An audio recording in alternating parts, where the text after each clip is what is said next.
his praises ring. Glory in the highest, I will shout and sing, standing on the promises of God.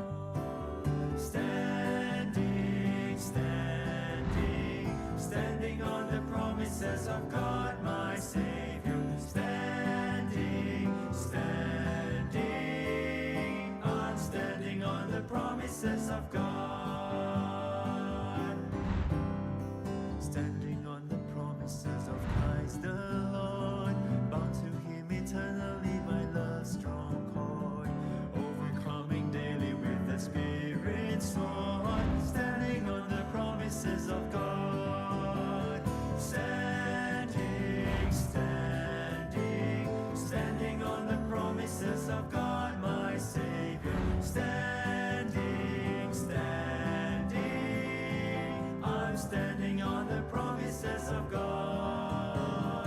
Standing on the promises, I shall not fall. Listening every moment to the Spirit's call. Resting in my Savior as my all and all. Standing on the promises of God. Standing, standing, standing on the promises of God, my Savior. Standing, standing, I'm standing on the promises of God. Standing on the promises of God.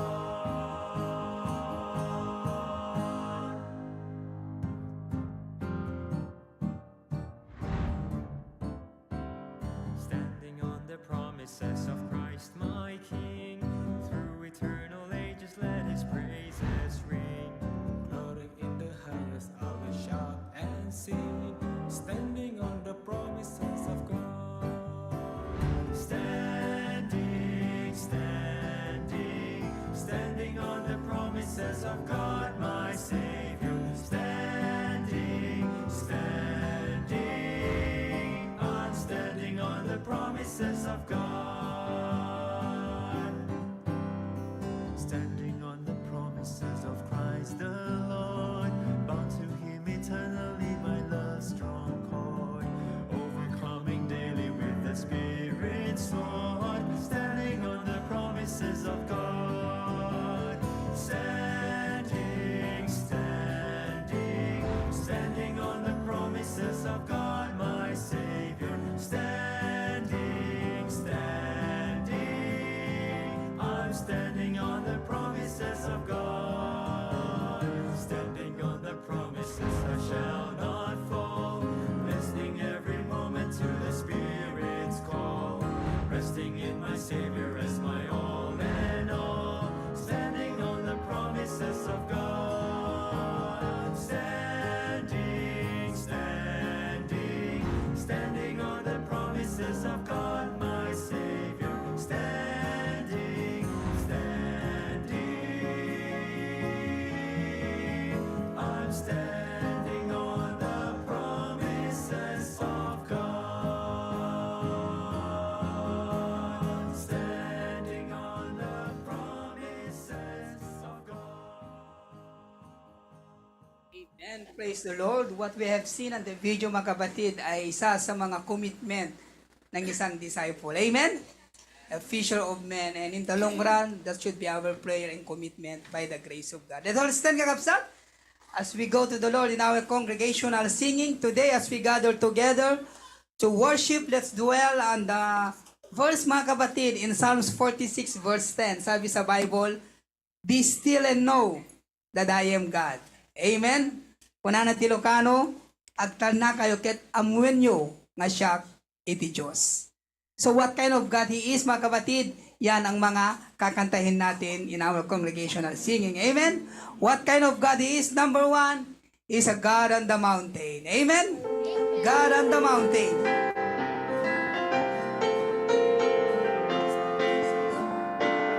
On the first verse, all together, sing on. Life is easy when you're up on the mountain, and you got peace of mind like you've never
wrong, He'll make them right. So may Diyos tayo mga kapatid. Amen? At magiging okay din ang lahat. Amen? What a blessing. And what kind of God is? Number 2, is the lily of the valley. Let's sing that song, the lily of the valley.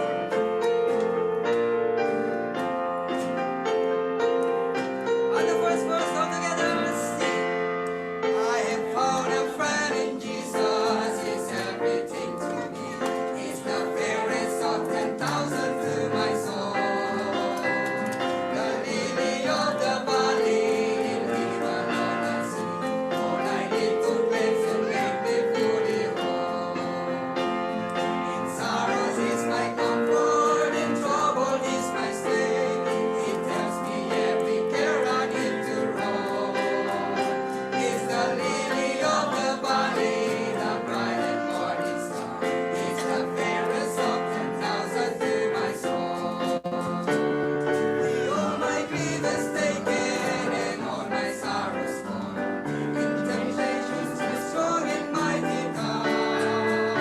I have all for Him forsaken and all my idols gone. And my heart and now that is gone.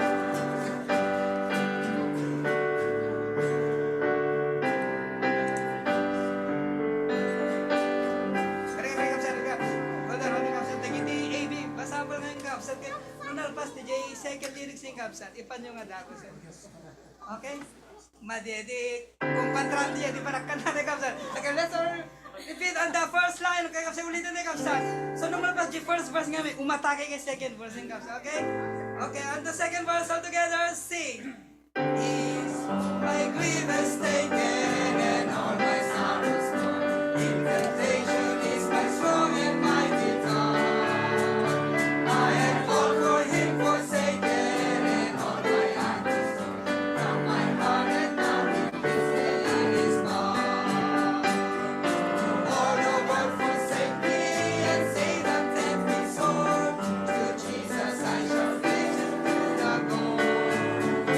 It's the lily of the valley, the bright and morning star. It's the fairest of 10,000 to my soul. The verse, He will never, never leave me, nor yet forsake me. Why I live by faith and do His blessed will. A wall of fire about me, I'm nothing now to fear. With His banner hid, my house is shall I flee. And sweeping up to glory to see His blessed face, where rivers of their life shall ever roll. It's the lily of the valley, the bright and morning star. It's the fairest of 10,000 to my soul. Amen. And number 3, what kind of God He is the solid rock. Amen. Let's sing our last song, The Solid Rock.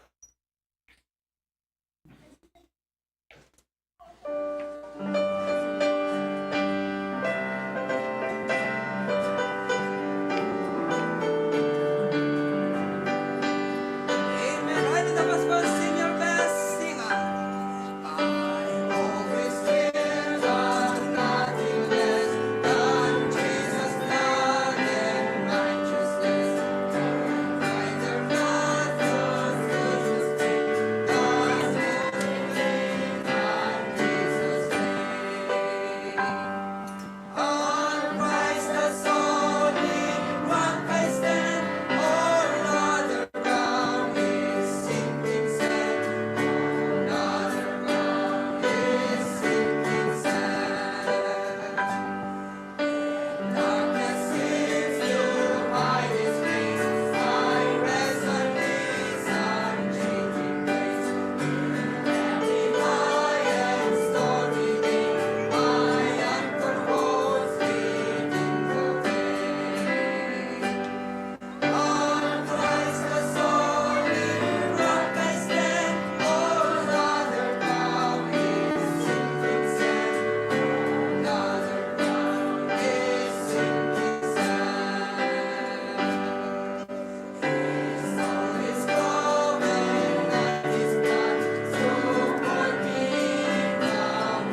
salvation. Amen?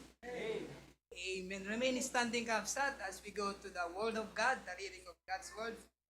Alam niyo mga kapatid, before we go to the Word of God, let's warm up with humor and smile mga kapatid. Pero kung tatlong magkakaibigan, so nagpapayabangan sila kasi yung mga lolo nila, engineer.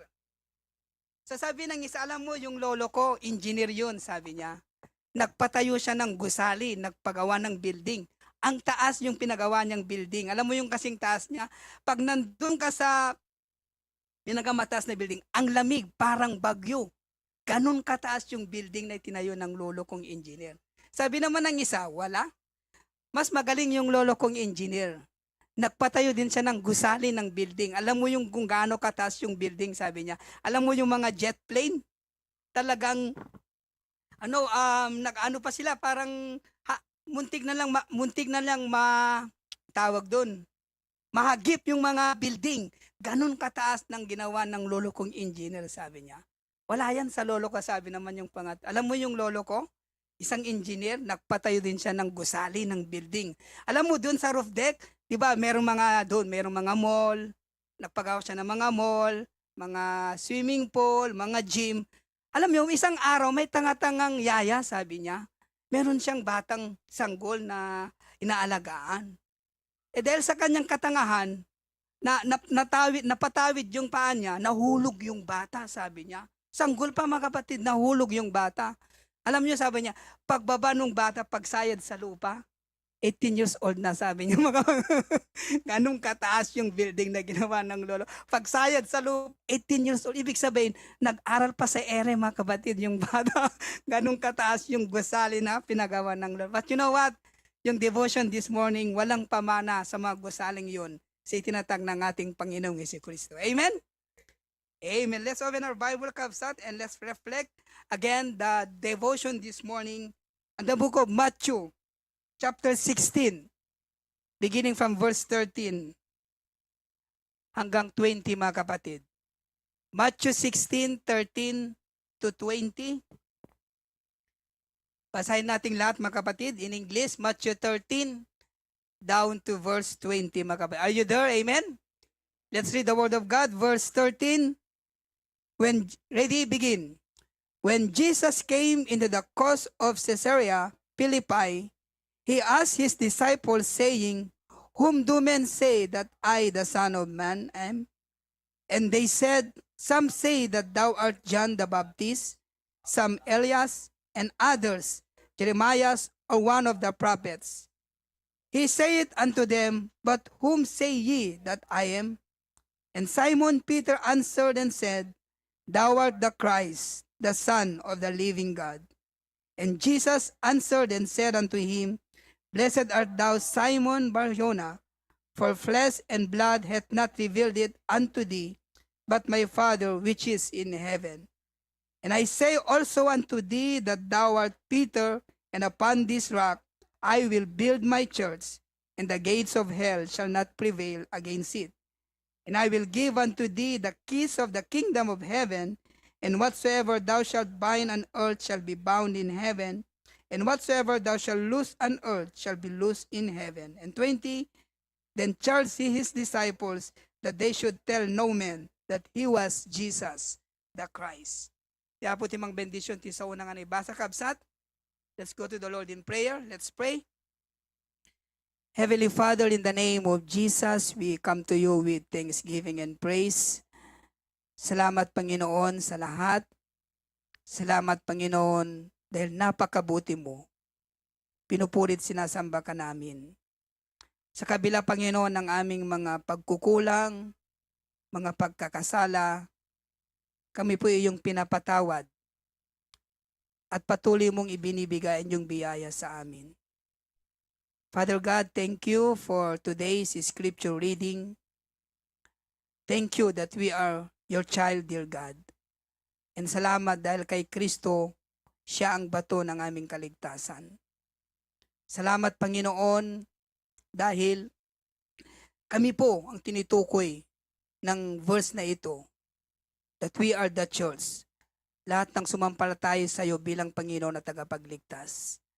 Salamat, Panginoon, dahil kami kabilang itibagi ni Kristo kamang apo kada ito'y nga gunglo of which ang bayad nito, Panginoon, sa gusaling ito ay iyong dugo, ang iyong dakilang pagmamahal sa amin. Salamat, Panginoon, sa church na kinabibilangan namin, Hosanna Bible Baptist Church. Dahil dito, kami iyong hinuhubog at pinalalago dahil sa iyong biyaya. Salamat dahil meron kaming church na nagtuturo ng tama. Salamat dahil meron kaming Pastor Pruby na nagtuturo ng iyong salita at gumagabay sa amin para lalo kaming lumago at manatili sa pananampalataya. Thank you for Hosanna Bible Baptist Church. And today we are here, O Lord, para ipagdiwang ka namin sa aming mga puso dahil sa iyong sakripisyo, dahil sa iyong pagmamahal na kami tinubos mo. At kasama namin ngayong hapon, mga Panginoon, ang mga pamilya namin sa pananampalataya. Salamat, Panginoon, sa iyong dakilang ang pagmamahal, lalo na sa iyo, Panginoon, sa iyong sakripisyo sa krus na ikinamatay para kami maligtas. Panginoon, patawad po sa aming makasalanan. Ay tuloy mo nga bendisyonan Tito Monggal Mesa kada kami, lalo na Panginoon sa aming pastor. Bigyan mo siya ng karunungan, enable him, empower him as he preaches to us again the word of God. Thank you for HBBC Australia who is with us, O Lord, joining to worship you this afternoon. Thank you, Lord, for the privilege to worship you. In Jesus' name we pray. Amen and amen. Amen. Tumuka tayo, Kapsat. Alright, let's acknowledge, mga kapatid, yung ating mga kapatiran from the Zoom. Amen. Kung pwedeng i-focus natin yung mga kapatiran natin, mga kapatid. Amen. Palakpakan natin ang Panginoon. Amen. Amen. Praise God, brethren, for your faithfulness. Tiapo ti may daydayaw. And we are so glad because kasama natin ang mga kapatiran natin sa Australia. Amen. Amen. Tingnan na ni Pastor Prugik, parang gusto niya yatang manatili sa Australia. Subukan mo muna dito sa Hawaii, Pastor. Amen. Baka magbago yung isip mo. Amen. Kasi dito sa Hawaii, Pastor, sikat ka dito.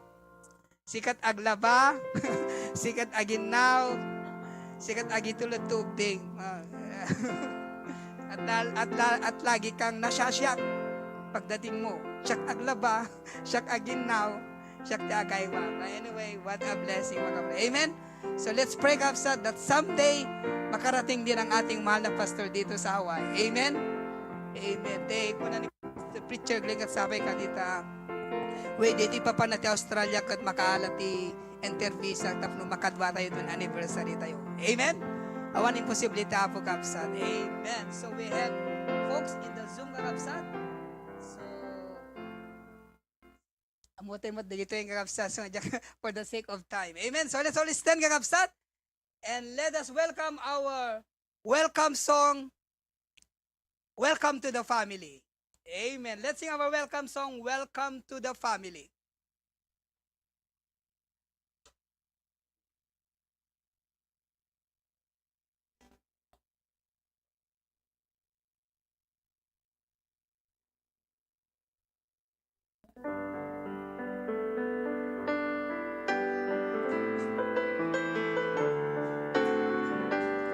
All together sing, Welcome to the family. We're glad that you have come to share your life with us as we grow in love, and may we always be to you what God would have us be. A family always there to be strong and to lean on. May we learn to love each other more with this new way. May words of love on our lips in everything we say. May the Spirit melt the hearts and teach us how to pray.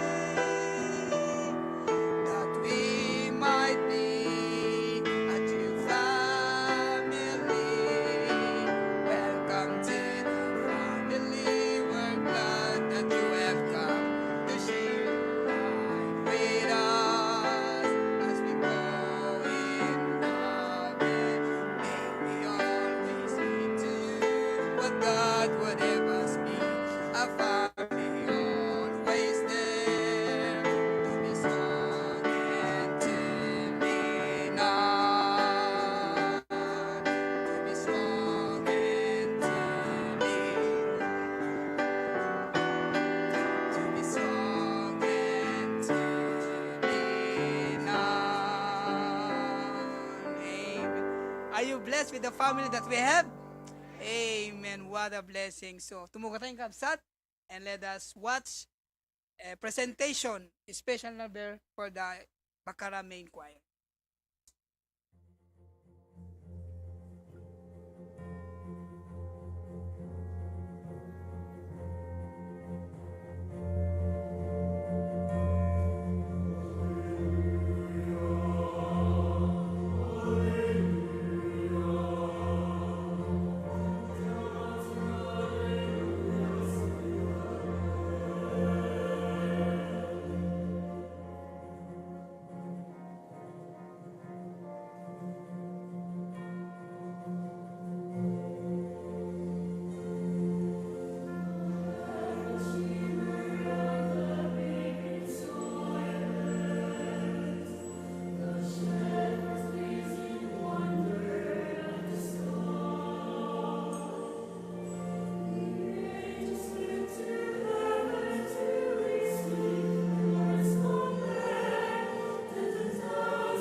Amen. Okay, thank you very much. Okay ba? Bakit may echo? Hello? Napapaligiran ka namin, min. Ay, yung ano, yung i-off mo yung sound.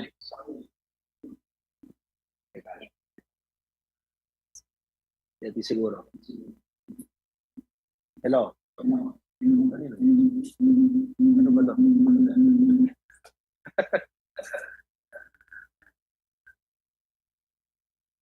Sound check?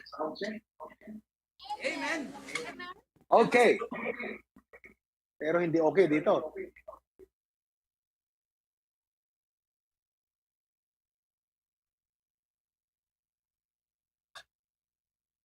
Sound check. Yan. Okay na. Sige. Praise the Lord. Tumayo tayong lahat. Panalangin tayo. Let's all stand together. Panginoong Diyos, muli kami po ay lumalapit at humihingi ng inyong tulong, especially sa iyong lingkod na nagre-recover mula sa medyo masamang karamdaman. Bigyan niyo po ako ng kalakasan at wisdom, maging sa bawat isa na nandito ngayong hapon, dito sa Australia, ganoon din sa Hawaii, lahat ng aming mga viewers, maging sa YouTube, sa Canada, at iba't ibang lugar sa mundong ito. I pray na maabot sa magitan po ng online na ito, bigyan niyo po ako ng wisdom and strength to preach thy word. In Jesus' name I pray. Amen. Okay, you may be seated. All right. So sa mga kapatid dyan, teka, sige, bigyan. Marta lang ba isa?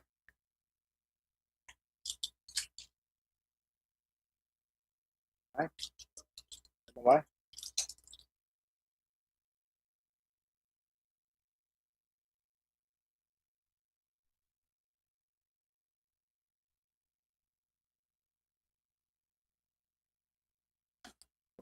Okay, we're back.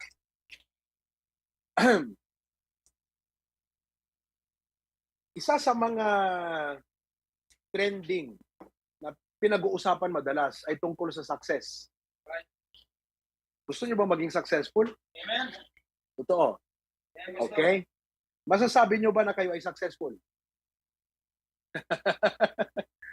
Yeah. Can you say that you are successful? Taas ka ng kamay yung mga makakapagsabi na siya is successful. A person of success. Okay. Alam niyo kung bakit hindi niyo maitaas ang inyong kamay? Sapagkat ang definition nyo ng success galing sa mundo. Amen. Akala natin ang success yung may malaking bahay, magandang sasakyan, magandang trabaho, maraming pera sa bangko. Pero actually, if you look at the definition, because success is the accomplishment of an aim or purpose. Kung natapos mo yung linabhan mo sa araw na yan, success yun. Kung nagawa mo yung transaction sa bangko, that is success. Pag natapos mo yung project na gusto mong gawin, that is success. So those little successes are called success. And we need to thank God for that. Amen? Minsan, pinagpapasalamat lang natin sa Panginoon yung malalaki. Parang mamaya, no? Meron akong ipagpipray ata na bagong sasakyan. Okay? Yung isang kapatid natin ay naglabas ng magandang sasakyan at dadalhin yata dito after lunch. Oo. Sana sa susunod, kayo naman ang ipag-pray ko ng sasakyan. Amen? So akala natin, yun yung mga success na pwede lang natin ipag-pray. We don't think that those little successes are something we need to thank God for. Mahalaga na kahit yung mga maliliit na mga success sa buhay, let's thank God for it. Alam niyo kung bakit? Pastor, bakit? Ano bang kahulugan ng maliit na success? Ganito yan. Yung mga maliliit na success, they are leading up to a bigger success. Na pag hindi mo napagtagumpayan itong mga maliliit na bagay na ito, malayong makakamit mo yung mas malalaking success sa buhay mo. The illustration that I give to you last time was David. What we know of David is when he defeated Goliath.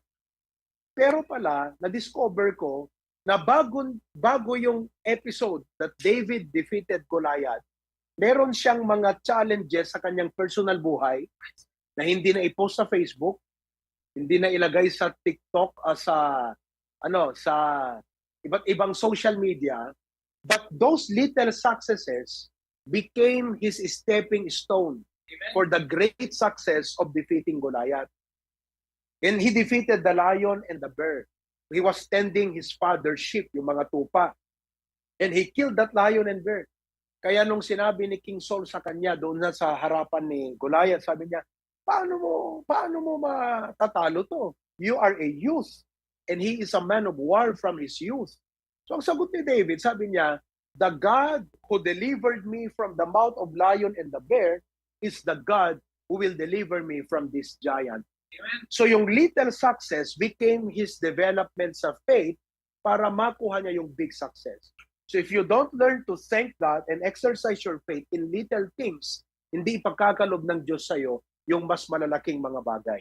So learn to appreciate God, learn to thank God, learn to overcome the little things of life. And hindi mo alam, yun yung mga leading, yun yung mga stepping stones to greater success in life.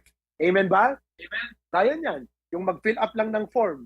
Parang sabi natin, minsan maliit lang yan, di ba? Pero kailangan yun to accomplish something bigger. So, again, who among of you, pag yun ang definition pala, who among of you now can say that you are a person of success? Amen. Taas ang kamay, taas ang kamay. O, di ba? We are all people of success. Amen? O, kanina hindi kayo makataas ng kamay kasi iba. Iba yung definition nyo ng success. Ngayon, nabago na. Amen? Kanina, pinag-usapan namin ni Dexter sa si Gretchen. Sabi ko, gumawa ka ng nursing. Sabi ko kay Gretchen. Kasi, alam mo, yung mga success na ganyan, ipagkakaloob talaga ng Diyos sa atin yan. Hindi pwedeng hindi. Alam mo kung bakit? Because if you are dedicated in serving God and you are willing to render that for the ministry, hindi pwedeng hindi ibigay ng Diyos sa'yo. So the problem with many Christians is, doon lang sila nakatutok doon sa receiving of blessing, receiving of success. Pero pagdating na sa galawang render the blessing and success, i-render mo sa service sa Panginoon, mawawala sila doon. So we should not only be people who are willing to receive. We should also be people, most importantly, who are willing to render. So yung ni-receive natin, binigay ng Diyos yun. Gift niya sa atin. James 1:17, every good and every perfect gift is from above. Lagay mo nga, James chapter 1 verse 17. Every good gift and every perfect gift is from above. Amen. And cometh down from the Father of lights, with whom is no variableness, neither shadow of turning. Kita mo, galing sa Diyos yan. Pag nakatapos ka ng pag-aaral, Lance, galing sa Panginoon yan. Amen. Ang tanong, ano naman ang gagawin mo doon sa binigay ng Diyos sa'yo na i-render mo para sa Kanya? Yun ang tinatawag na Christian success. Amen. So, everyone can experience success, even the unbelievers.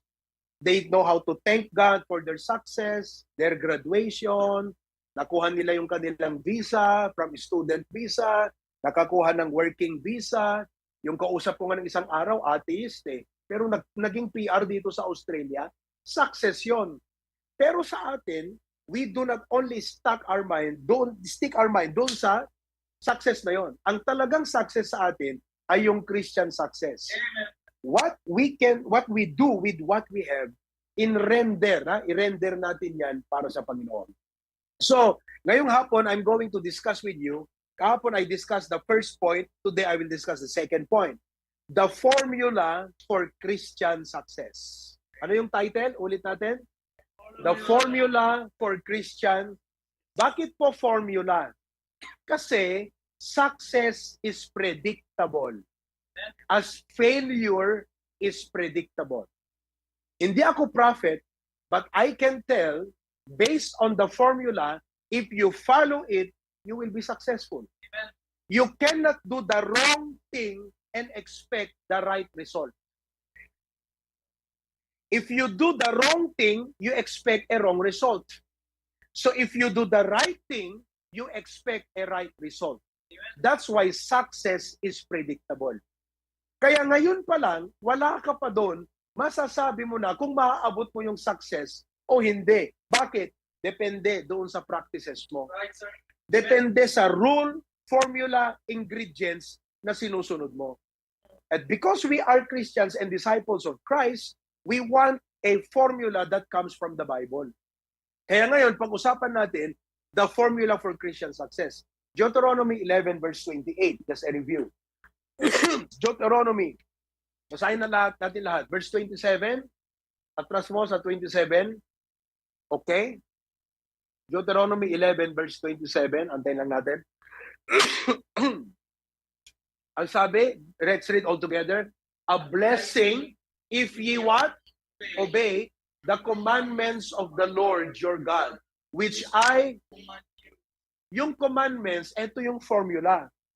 But you have a choice to obey it or disobey it. Right, sir. Now, if you follow the formula, blessing. Verse number 28, ito na. A curse if ye will not obey the commandments. So you do not expect the right result when you do the wrong thing. Kaya karamihan ng mga failures natin sa buhay is not because of others. Minsan biniblame pa natin yung iba eh. Yung parents ko kasi, yung mga barkada ko kasi. inimbitahan ako. Malay ba nila? Kung umayaw ka, hindi ka naman nila nakuha, toto. Pag sinabi mo, hindi, I'm a Christian, di ba, Michael? I don't drink anymore. Hindi ka naman makukuha nun eh. But simply because, ito yun, the reason for our failures is because we violate the commandments. Bakit tayo naghirap?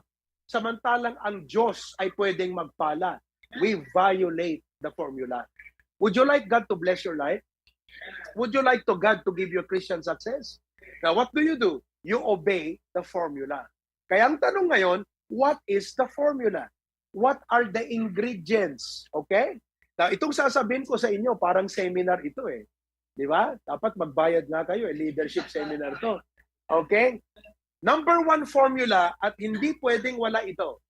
Indispensable formula. Number 1, Bible education.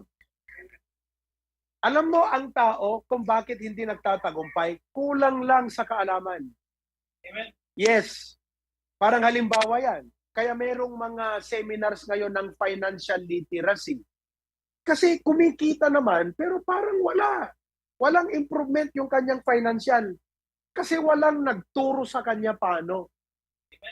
Pero pag may nagturo sa'yo, halimbawa, dito sa church, sa financial education, ang ating Bible approach sa financial education, yung GSIS. Sino nakakaalam ng GSIS? Pag-aralan nyo yan. Yun yung Bible, itinuturo ko from the Bible na education pagdating sa finances. Rule yan. Letter G. Okay, sulat nyo na to, GSIS. Letter G, give generously. Sa mga unsaved, wala yan. Kaya nga naalala ko si Aldrich eh. Minsan, sabi, kahapon, sabi daw ni Erma sa kanya, nandyan sila, nanonood. Ayan. Erma, nandyan ka? Okay? Sabi ni Erma, niya, pag may nakikita daw silang mga Pilipino, mga kababayan, umuwi sa Pilipinas, parang meron kang inggit ba? Buti pa to, nakauwi na naman. Buti pa to, nakabakasyon na naman. Tapos maya-maya, same person, after 3 months na kabalik dito, bakasyon uli. Pira to. Lance, bakasyon na bakasyon, Oliver. Uwi ng uwi. Sana all. Anong sagot ni Aldrich sa kanya? Sabi ni Aldrich sa kanya, nagtatights ba yung mga yan? Kasi, yung dapat na pang tights, yun yung ginagamit nilang pamasahe nila eh. Kasi tayo, nagtatights tayo eh. Dahil nagsisimula pa lang tayo ng buhay, we have a tight budget. Pero kahit tight budget, hindi natin gagawin na yung pang-tights, pang-travel mo yun. Na yung pang-tights, gagastusin mo sa pagkain mo. Kahit tight budget tayo, magta-tights pa rin tayo. Yan ang principle. Now, pag sinunod mo yung formula na yan, it's just a matter of time, God will test you, God will eventually what? Bless your life. O ano yung letter S? Ano yung letter S? Nasa Bible din to. Okay? Save objectively. O, pagkatapos mo nang nagbigay, anong gagawin mo sa letter S? Save objectively. Magtabi ka ng pera. Anong sabi ng Proverbs chapter 6? Go to the ant, thou is laggard. Consider her ways and be wise, which having no guide or ruler, provided her meat in the summer. Kaya doon sa bahay namin, sabi siya, President, galit na galit kami sa mga langgam, Dexter. Kasi bagong-bagong bahay, may langgam. Matalino ang mga langgam. Di ba? Kahit naselyuhan mo yung bahay, they know eh, hahanapin nila yung maliit na butas sa bahay mo eh. Bakit? Dahil kukuha ng bigas. Paglabas namin, tinignan namin doon sa may garden, may bahay na sila doon. May mga langgam na may pakpak. Yung ibang langgam pala may pakpak. So ginawa namin, binuhusan namin ng mainit na tubig yon para patay lahat yan. Diba? Pero titignan mo yung langgam, kahit ganun, di tumitigil. Sapagkat ang mindset ng langgam, I will prepare for emergency. Yan ang tinatawag na save objectively. Yung iba kasi, naglalagay lang ng pera sa bangko para masabing may pera. Para masabing mayaman. Yun lang. Tayo hindi ganon. Biblically, we save objective. Ano yung goal mong nag-save? Then letter I, invest wisely. Ano nakalagay sa Ecclesiastes chapter 11, verse number 6? Magtanim ka sa umaga, magtanim ka uli sa hapon, magtanim ka sa gabi, dahil hindi mo alam kung saan dyan sa tinanim mo ang magbubunga. That's investment. In the morning, sow thy seed.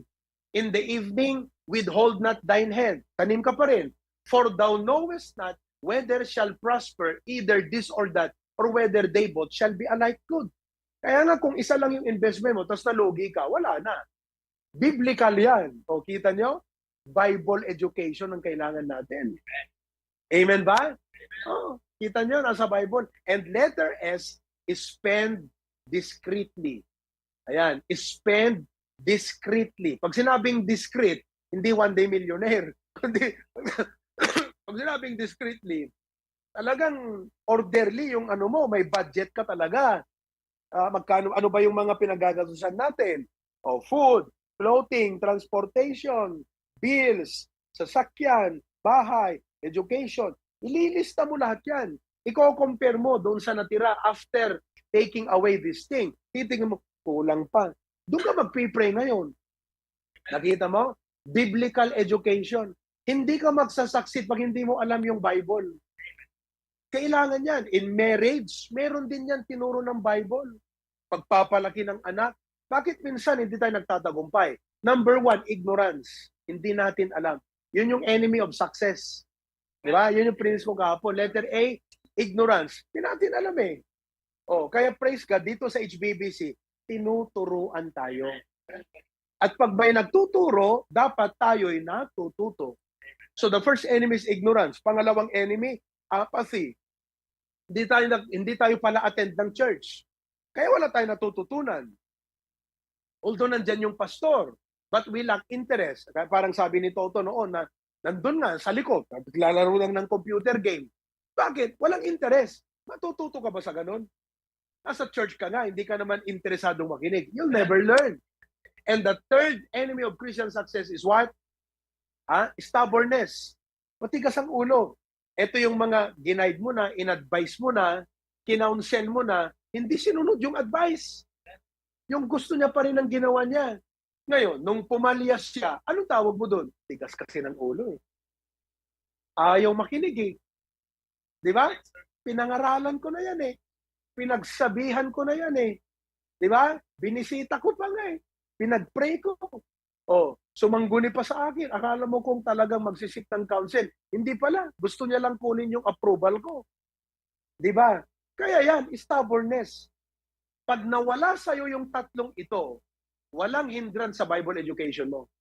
Ito yung tatlong to ang hindrance sa ating pag-aral ng salita ng Diyos. So, alisin mo yung ignorance, yung apathy, at yung stubbornness, makikita mo ang resulta sa buhay mo. So that is number 1, formula for Christian success, Bible education. So wag niyong sasabihin na marami na akong alam.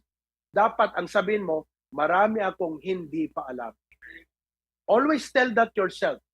The person who keeps saying, ang dami ko nang alam, hindi nalalago yan. Mayabang yun. Pero yung laging nagsasabi, marami pa akong hindi alam, lalago yun. May pag-asang umasenso yan. May pag-asang pagpalain yan. So ilagay nyo lagi sa mind nyo, marami pa akong hindi alam. I still have a lot of things to know, a lot of things to learn. Amen?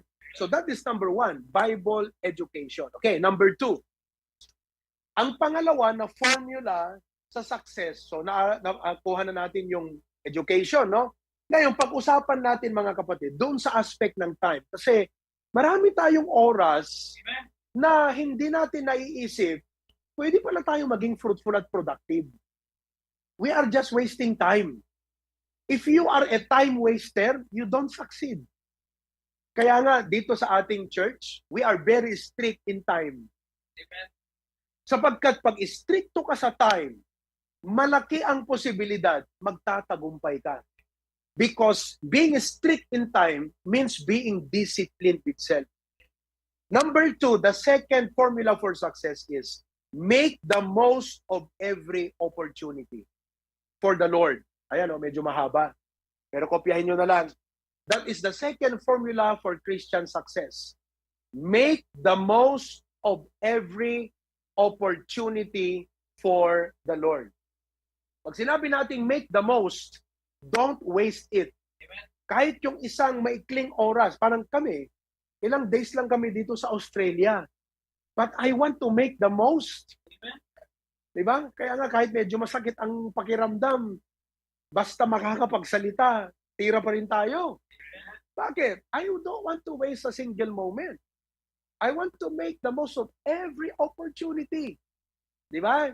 This is opportunity. Now, look at time as an opportunity, not just a commodity that passes by. Huwag niyong tignan ng oras na parang dumadaan lang. Ang oras, binibigyan ng Panginoon yan as an opportunity. Pag gumising ka sa umaga, ang dapat mindset mo, Lord, thank you for another opportunity. Hindi yung, tatrabaho na naman ako. Di ba? Papasok na naman ako sa eskwelahan. Ang dami ko na naman gagawin ngayon. Doon pa lang wrong yung approach mo. Dapat you view time as an opportunity. Halimbawa yan, nandito si pastor. Naku, papatawag na naman yan. Puro Bible study. Hindi mo naisip opportunity yun. Tapos sinabi mo sa sarili mo, nandito si pastor. Habang nandito siya at available yung time ko, pupunta ako. Kahit hindi oras ng Bible study, pupuntahan ko siya para magtanong, makipag-usap, because I want to grow. Oh, ang sabi ng Ephesians chapter 5, tingnan nyo, Ephesians chapter 5, verse 15 to 18. Tama ba ako, mga kapatid? Oh, kaya habang nandito, sulitin nyo ako. Amen ba? Kahit nga kape-kape lang tayo dyan, pero tanong kayo, parang kanina lang, ilang minutes lang kami dyan sa daan. 15 minutes lang kami. I was counseling Dexter and Gretchen. Malaking tulong yun sa kanilang buhay mag-asawa. Di ba? Ephesians chapter 5, verse 15. See then that you walk circumspectly. Oh, ang ibig sabihin ng circumspectly, mga kapatid, parang yung pusa. Nakakita ka ng pusa na pag hinabol mo yan at umakyat sa isang pader na may mga basag na mga bote, pag tumakbo yan, mabilis, pero hindi nasusugatan. Alam mo kung bakit? Circumspect. Yan ang ibig sabihin yan. Circa means circle around. Spec means eyes. Kaya nga yung nanonood, wag mong sabing audience.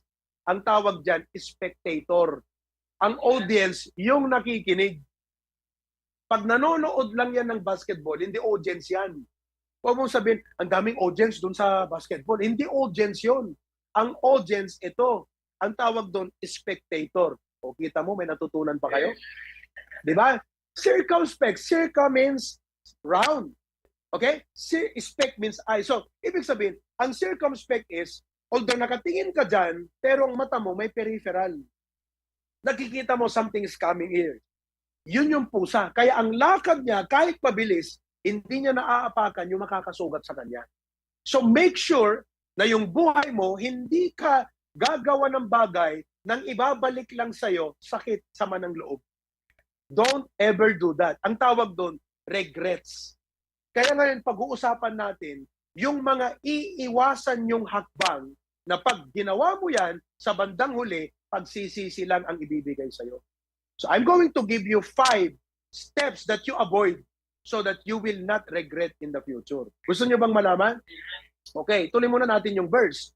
See then that you walk circumspectly, not as fools but as wise. Huwag mong gamitin yung panahon mo, 16. Redeeming the time because the days are evil. Oh, huwag mong gamitin yung oras mo doon sa bagay na pagsisisihan mo lang. Sayang naman yun. Kahit minsan gustong-gusto mo nang gawin, Nelson, pero huwag mong gagawin. You live by the rules. Bakit? Because the days are evil. 17. Wherefore, be ye not unwise. Amen. Minsan tayo, hindi, tamad tayong mag-isip eh. Pinakikinggan lang natin yung damdamin eh. Pinaaandar lang natin yung emotion. Tamad tayong mag-isip. Na pag inisip pala natin, mali pala yun. Pero tayo, very unwise kung minsan. Why? Pinaandar natin ang damdamin. Huwag paandarin ang damdamin. Ang paandarin mo, but understanding what the will. Yan yung tinatawag na rule. You play by the rules. So ang rules na susundin mo, yung will of God. Ngayon, let me present to you ang 5 hakbang na dapat nyong iwasan. Na pag ginawa mo to, at sinabi mo, ay hindi, kayang-kaya kong i-handle ito. Hindi. Because at the end, ang ibabalik lang sa'yo, pagsisisi. It's a very unwise thing to do. It's never wise. So number one na dapat nating i-avoid na regret is letter A, moral regrets. Huwag mong gagawin ang bagay, wrong moral decisions. Ito yun ha, lagay mo, moral regrets. Ano ang moral regrets, Pastor? Ito yon, lagay mo. Okay? Ayan. Ang moral regret ay wrong moral decisions can lead not only to misery but in missing to fulfill God's plan for your life, turning your heart away from God. Ang moral regrets, ito yung mga aspect ng buhay pagdating sa relationship with unbelievers. Pagdating sa kasalanan, sins, kagaya ng bisyo, kagaya ng halimbawa, dinagdagan mo ang asawa mo, moral regret yun. Pagsisisihan mo yan. Why? Because ang magiging epekto sa iyo, pag inunti-unti mo, yung bang, sino ba yung nagsabi sa inyo kanina, hindi ko namamalay, nagbabackslide na pala ako? Because you made the wrong decision, yung choice mo, wrong friends. Kung nung una pa, meron kang patakaran sa sarili mo na, well, every day I may go along with unbelievers dahil kasama ko sa trabaho, but when it comes to circle of friends, definitely, hindi ako sa mga unsaved. Kung may ganun kang patakaran, naiwasan mo yun. Kaso wala kang ganung rule sa buhay. So you thought it's harmless. You thought okay lang. You thought kaya kong i-handle. Malakas na ako. Si Pastor bang nag-mentor sa akin? Dinisciple ako ni Pastor. Alam ko na ang prinsipyo. Hindi mo sasabihin yan. Kasi nakalagay sa Psalms chapter 1 ang prinsipyo. Tignan mo Psalms chapter 1 verse 1. Ito yon. Okay? Psalms chapter 1 verse 1. Blessed is the man that walketh not in the counsel of the ungodly. Kahit pa sinong magaling yan. Kung ungodly, huwag kang makikinig sa kanyang counsel sa moral aspect ng buhay mo. Never let them be your guide, nor standeth in the way of sinners. Pag sinabing way, yung kanilang dinadaanan, yung path ng buhay nila, huwag ka doon.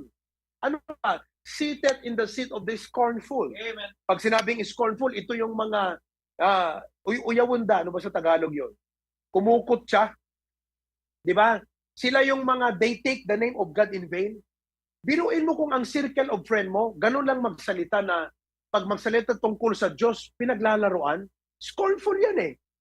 Pag yan ang kaibigan mo araw-araw, hindi mo mamamalayan, yung treatment mo na rin sa Diyos, mawawala yung level of reverence and respect.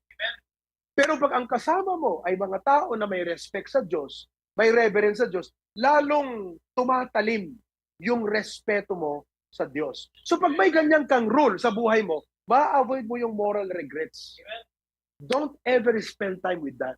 You make that a rule in your life. Okay? Number 2. Before that, 2 Kings chapter 11. Ito muna tayo. 2 Kings chapter 11. Pakilagay mo.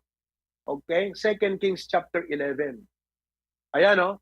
And when Athaliah, the mother of Uzziah, saw that her son was dead, she arose and spread on the sill. Sige nga, baka 1 Kings dapat yan. Yung kay Solomon, okay, tignan ko lang 1 Kings. 1 Kings chapter 11. Ayan na, ayan. But King Solomon loved many strange women. Ilan ang asawa ni Solomon? 700 wives and 300 concubines. Ano, Michael? Sana all? Hira. 700 wives, Oliver? Ha? Paano pa yon? 300 concubines. 1,000 ang kanyang asawa. Di ba?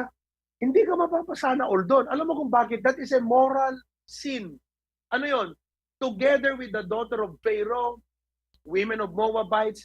Ito kasi, yung tinatawag na alliance. Nung araw, ang strategy ng king, para makuha niya yung isang bansa, kailangan yung anak niya, mapangasawa yung anak nung hari dito para magiging alliance. And alliance becomes collaboration. Nagiging matatag sila. So, dahil may pagkawais din, kaya lang ginamit niya sa masama, nagipag-alliance sa mga ipinagbawal ng Diyos.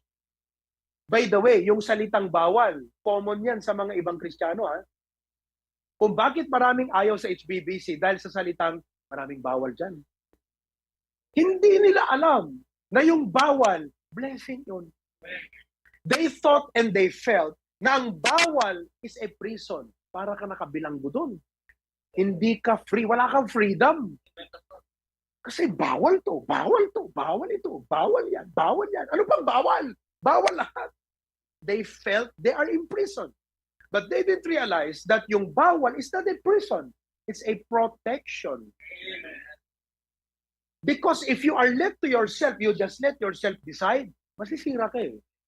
You need, halimbawa, tingnan nyo yung dam, alam niyo yung dam, di ba tubig yun na mga body of water? Pag wala yung dam, ano mangyayari doon? Mag-flow, bubulusok ang tubig, marami masisira. Ganon din tayo. So yung dam, yun yung parang rules ng buhay natin. Na, ang blessing doon sa dam, tingnan mo tubig lang yun. But it is able to what? Create a system that will generate electricity. So yung dam, na akala natin, hinaharangan lang ang tubig, nagpo-produce pala ng blessing sa maraming tao. Kung yung buhay mo, wala kang ilalagay na guideline na bawal ito, hindi ka magagamit ng Diyos. Kaya nga sabi ng Bible linisin mo yung sarili mo. Putulin mo yung connection mo sa mga bagay na nagdadala sa'yo, nagbibigay sa'yo ng karumihan. Ano sabi doon? If any man will purge himself from this, purge means to clean, he shall be a vessel unto honor. Ayon ng Diyos na maraming buhay. Ikaw ba naman, iinom ka, malinis yung tubig, pero ginamit paglagyan arinola. Gusto bang uminom doon? Kahit pa pinakamalinis na tubig yan. Kahit pa pinakamahal na klaseng tubig yan. Pero pag sa arinola inilagay yung tubig, hindi ka na iinom. Ganon din. Malinis ang ating dala. Pero pag yung buhay natin nadumihan because of moral sin, hindi tayo magagamit ng Diyos. Kaya wag niyong isipin na bawal to, daming bawal. Doon ako sa church na yun kasi walang bawal doon. Kasi doon yung usher nila naminigarilyo Sa totoo lang maraming ganyan. Baka dito sa Australia marami din ganyan. Oo, usher, pero pag labas, umiinom ng alak, occasional drinker, pero usher. Yung iba doon, preacher, pero nagsusugal. Sa Baptist, hindi pwede yon. Lalo dito sa HBBC. Kaya wag niyong isipin na, ayoko rito, masyadong mahigpit.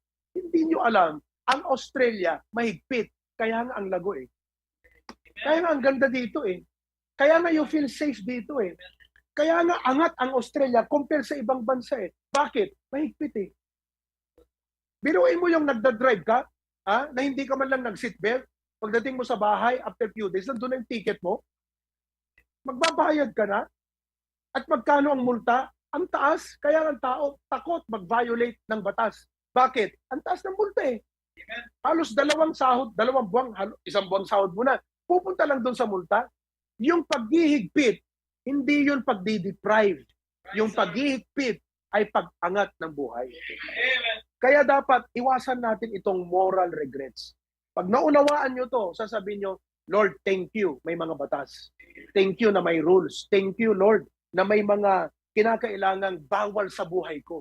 Hindi pwedeng lahat pwede. Dapat may bawal din sa buhay ko. That's number one.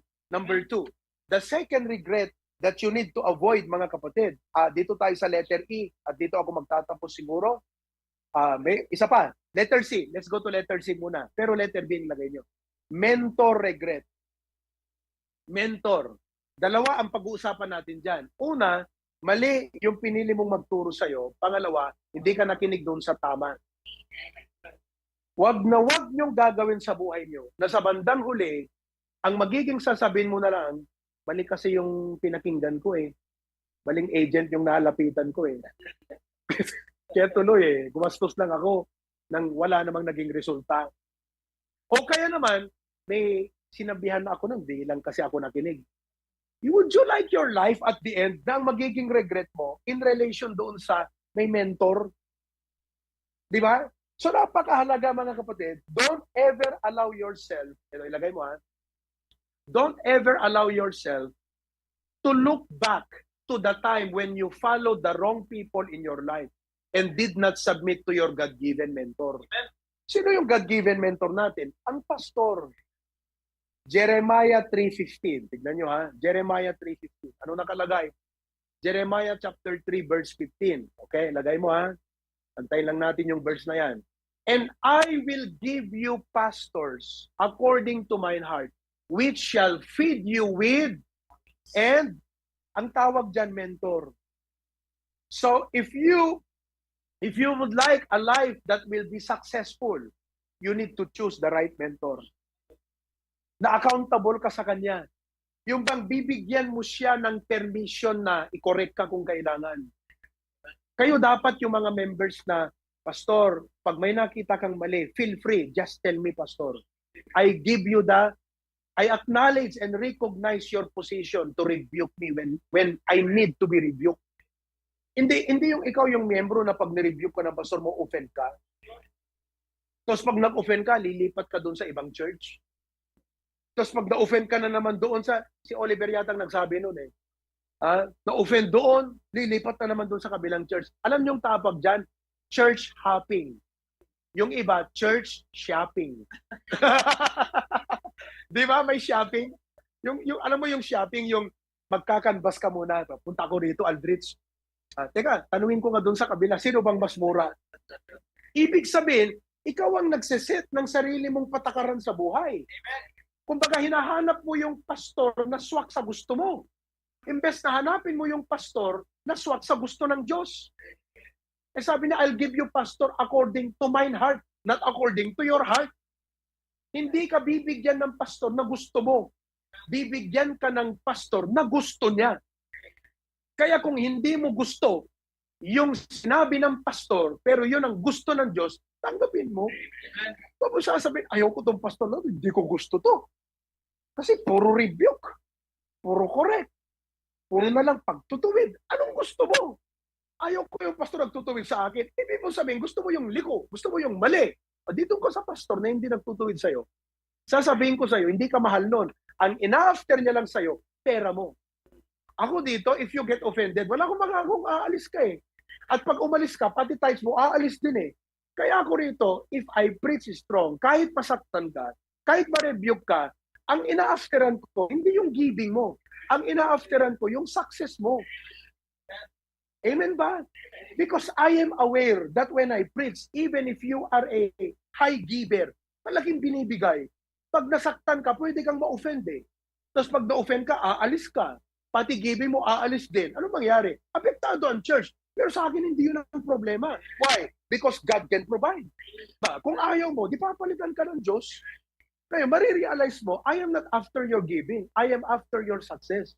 Ngayon, pumunta ka dun sa pastor na ina-haplos-haplos ka lang. Amen, Brad. Okay lang yan, Brad. Pastor, kasi minsan occasional. Okay lang yan, Brad. Ako nga din eh. Pati pala yung pastor, occasional drinker eh. Ang bira. Ha? Okay lang yan, Brad. Basta mahalaga. Hindi napapansin, nakikita. Ikaw nga mag-preach. Pero mo, occasional drinker, ginawang preacher. Ikaw naman ngayon, ito yung gusto kong pastor. Yung pwede kong gawin ang gusto ko, pero nakakapag-serve ako sa ministry. Naglolokohan kayo noon. Niloloko mo siya. Niloloko ka rin niya. Naglolokohan kayo noon. Dito, hindi tayo naglolokohan. Serious tayo rito. Kaya piliin mo yung tamang mentor ng buhay mo. Kaya ngayon palang isipin mo, Lord, thank you. You gave us a pastor na hindi man swak sa gusto ko, pero dahil gusto mo, gusto ko na rin. Amen. Amen ba? Okay? Oh.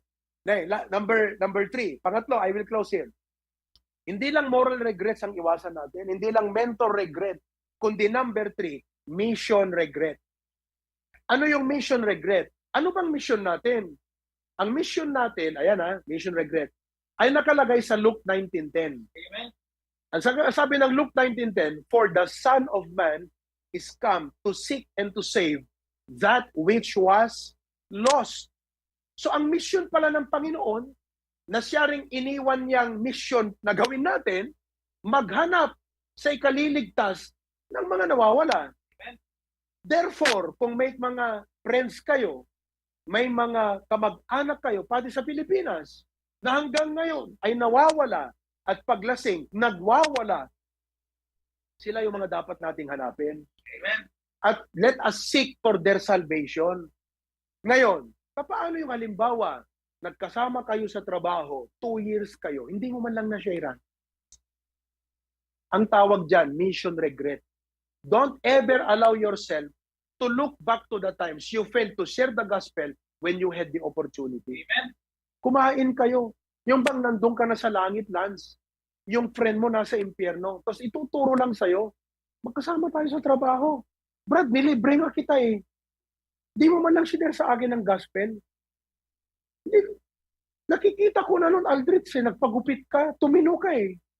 Hindi mo man lang sinabi sa akin paano makilala ang Panginoon at tumino rin ang aking buhay. You never told me. These people will blame you. Di ba? Kahit yung boss, kaya minsan kahit parang ang hirap mo nang kausapin, iniisip mo to, nakausapin mo na lang yung tao eh. Kapatid, Brad, alam mo, sa totoo lang, mapopromote ako, ililipat na ako eh. Ayokong aalis dito na hindi ko nasabi sa'yo to. Ano yun, Brad? Mahalaga to, Brad eh. Bigat sa kalooban. Ano yun? Di ba? Parang binibitin mo pa siya eh. Sinususpense mo. Hindi ganito kasi. Ako'y Christian. Member ako ng isang religious group. Nakilala ko ng Panginoon bilang tagapagligtas. Ayoko rin sana na darating ang araw, ituturo mo ang kamay mo sa akin, daliri mo, na hindi man lang kita binahagin. Wala akong pakialam kung tatawanan mo ako, Brad. Okay lang yung sa akin, naintindihan kita. Ganyan din ako noon.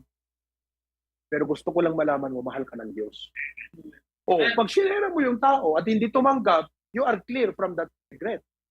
But if you share at tumanggap yung tao, blessing. Pero wag niyong hahayaan na magkaroon kayo ng mission regret.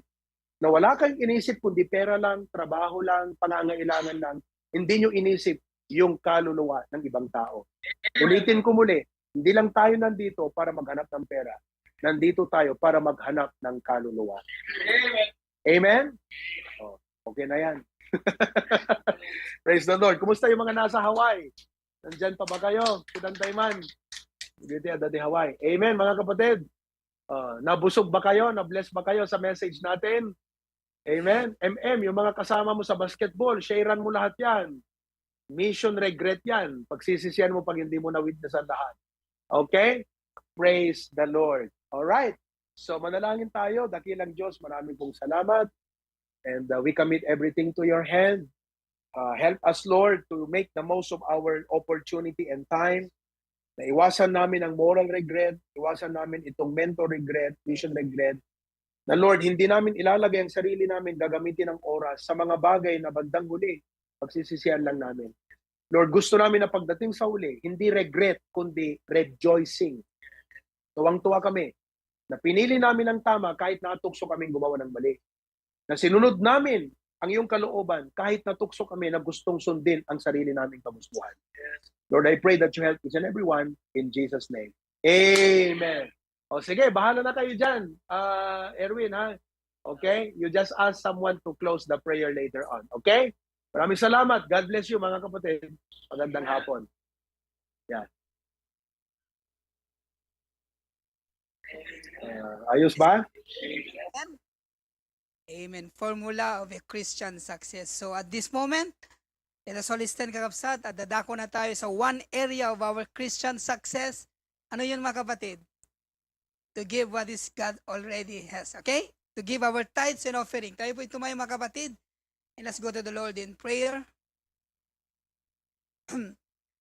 Let us pray. Ama, salamat sa araw na ito that we are in church. We praise your almighty name.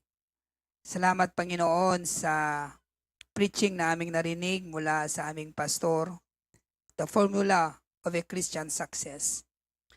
Panginoon, at this moment, dadako na kami, Panginoon, sa one area of our Christian success, to give our tithes and offering. Salamat, Panginoon, sa blessing na nandito kami sa Amerika. You have blessed our nation ng napakalaking pagpapala at opportunity. And Panginoon, you have commanded us to honor you with our wealth. So I pray, Lord, that you are greatly honored today as we give our tithes and offering. Bless the cheerful giver and bless the tithes offering that we may give, Lord.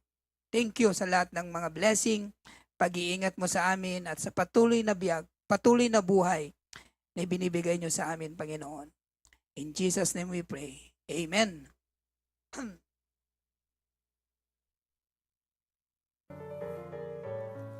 the angry winds are blowing and the storm is all around, oh, sweet is in knowing that a refuge I have found. I stand upon, blessed holy rock of ages, and safe within His shelter I will be. The winds may blow, and the angry storm will around me. Reaches upon this rock of ages I shall stand.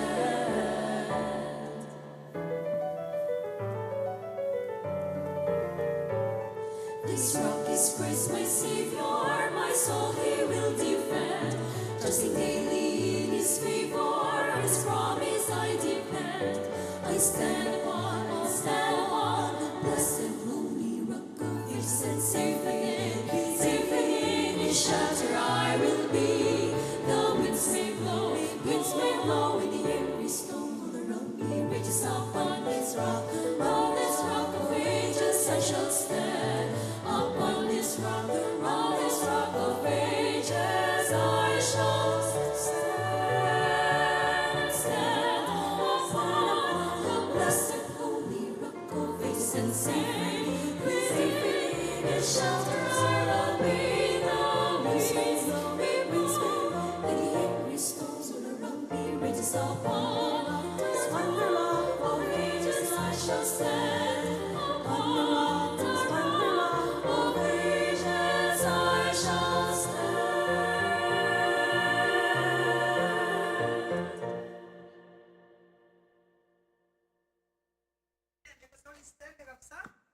Let us sing our last hymn, Blessed Assurance.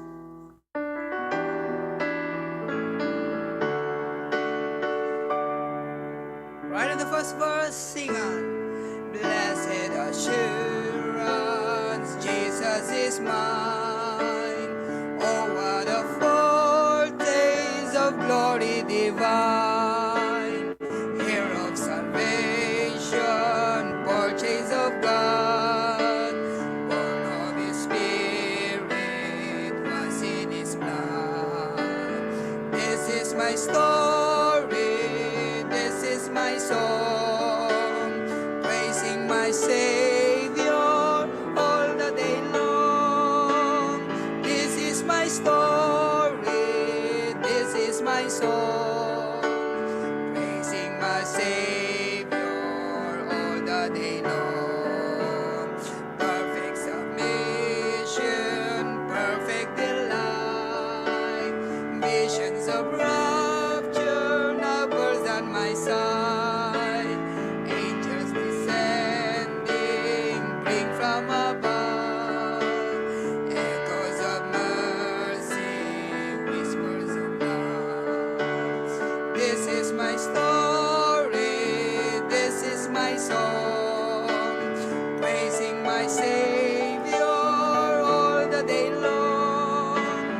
This is my story, this is my song, praising my Savior all the day long. Perfect submission, all is at rest. I in my Savior am happy and blessed. Think looking above, filled with His goodness, lost in His love. This is my story, this is my song, praising my Savior all the day long.